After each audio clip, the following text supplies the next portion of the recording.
Chinese নতুন বছর ছিল, মদ দিয়ে রান্না করতেছে মুরগির মাংস। তারপরে আমি বলবো অপবিশ্বাস কিন্তু ইদানিং গৌতম সাহা, বারিশা হক ওদের থেকে গিয়ে ওনার যে লুকটা ক্রিয়েট করছে আমার কাছে খুব ভালো লাগছে। আমি জানি না আপনাদের কাছে কেমন লাগছে, তবে আমার খুব ভালো লাগছে। হ্যালো এভরিওয়ান, বেকুনারের জুজু, সবাইকে নমস্কার। আমি আসলে অপবিশ্বাসের ভক্ত, আমি সেই জন্য অপবিশ্বাসকে নিয়ে মানে ভিডিও বানাই।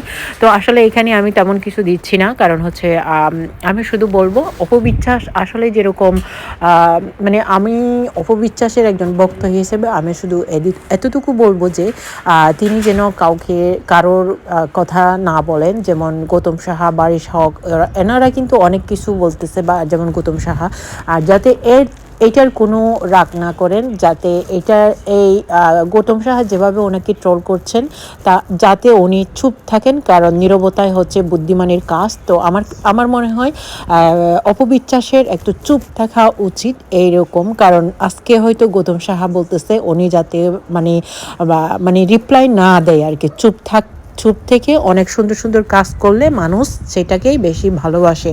তো বেশি কথা না বলে কিভাবে সুন্দর কাজ করা যায়, কীভাবে আরও সুন্দরভাবে এগিয়ে যাওয়া যায়, সেইটার হচ্ছে অপবিশ্বাস কাজ করতে হবে। কারণ অপবিশ্বাসকে সবাই বলে এই সেই ওই সেই, তো অপবিশ্বাস সেগুলোকে তোয়াক্কা না করে তার শুধুমাত্র সুন্দর সুন্দর কাজ করে এগিয়ে যাওয়াই হচ্ছে তার ভক্তদের মানে আশা, তার ভক্তদের মানে চাওয়া পাওয়া এগুলা।